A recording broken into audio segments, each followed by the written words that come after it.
తిరుమల శ్రీవారిని మాజీ మంత్రి ఆర్కే రోజా దర్శనం చేసుకోవడం జరిగింది. కుటుంబ సభ్యులు బంధుమిత్రులతో ఆలయంలోకి వెళ్ళినటువంటి మాజీ మంత్రికి అధికారులు దర్శనం ఏర్పాటు చేశారు.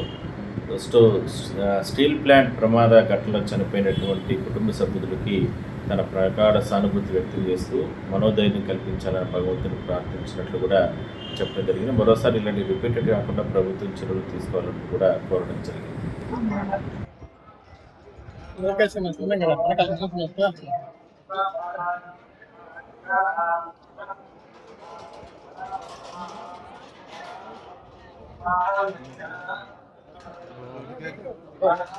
ఏకాదశి పుణ్యదినాన తిరుమల శ్రీవారి దర్శనం చేసుకోవడం చాలా అదృష్టంగా భావిస్తున్నాం.